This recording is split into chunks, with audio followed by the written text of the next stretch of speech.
Hey, Scarefest. This is Joe Lewis of Bonehead Weekly with a review of a movie. It's kind of hard, okay? So the reason why this is a little hard for me to review is because Bonehead just interviewed the director, BJ McDonald. Fantastic guy, really nice, a lot of fun, wonderful stories. He directed this movie, which the movie we're going to review is Route 66, Studio 666, sorry.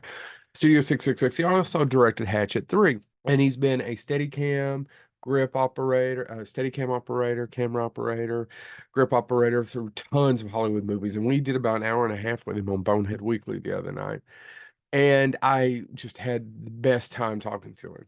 This movie is Studio 666. And what it's about is that the Foo Fighters, starring Dave Grohl, go to a mansion in the Encino area of LA to finish their 10th album. And the place is haunted because it's got a curse because of somebody didn't finish an album. Yeah. Apparently, Dave Grohl got the idea for this. They wrote it out. They did this in kind of secret during the pandemic. Is it any good? Well, okay. Once again, it's really hard for me to review it because I like the director so much. And there's things about it I like, and I don't want to call it a vanity project, but it is kind of a vanity project in the sense of none of these people are actually actors. Some of them do okay performances, and some of them not so much. What I loved about the movie is just some of the cameos from so many different people. I mean, there's a guy named Rip Haid who plays the studio engineer.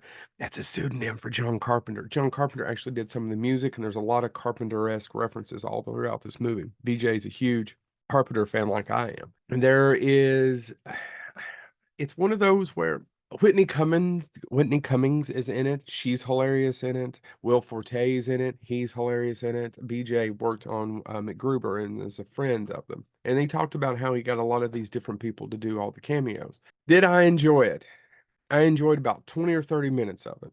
This would have been one of those where I know you hear me say it a lot, but this would have been one of those movies that have been a cool short film to go along with the music video, kind of extended, kind of a Michael Jackson thriller, where it's not so much a vanity project, but it is a vanity project, but it takes it to another level. If we could have done something like this instead of a full-length feature film, like it was a short film that went, this would have been great in the 80s or 90s, where you would have bought the 10th album, it would have came with a DVD. You'd have paid a little extra for it, and you'd have got this short film or a little longer movie with it that came with it.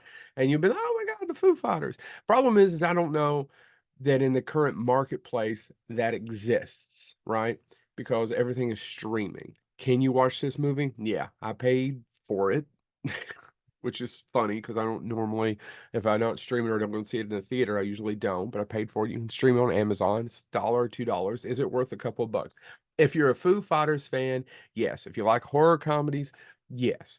Kind of have a drink or two. It's not bad. There are a few, it's just a little long. I know people hear me once again say this all the time, but I wish there was about 15, 20 minutes cut out of it. I wish some of the people just a little bit more. I wish the narrative was a little bit tighter. I mean, it's kind of all over the place. There are some funny jokes in it. I laugh. There's some disgusting parts. There's some blood. Tony Gardner, who, if you've seen behind me, Darkman, and did the makeup effects for Darkman, also did them for this. Like I said, John Carpenter did the music with his son, cut with his two sons, his son and his godson. There are things to like about this movie. Can I overly recommend it?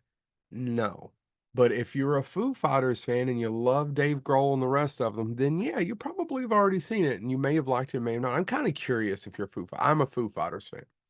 But please, Studio 666, BJ McDonald, the director, amazing guy. Is the movie any good? It's okay. Wonder what he would have done if he wasn't saddled with so much. I'm just curious. Anyway, we didn't really talk about it when we interviewed him. I talked about a lot of other stuff. So, Studio 666, you can get it through Prime for $2. This has been Joe Lewis of Bonehead Weekly, Studio 666.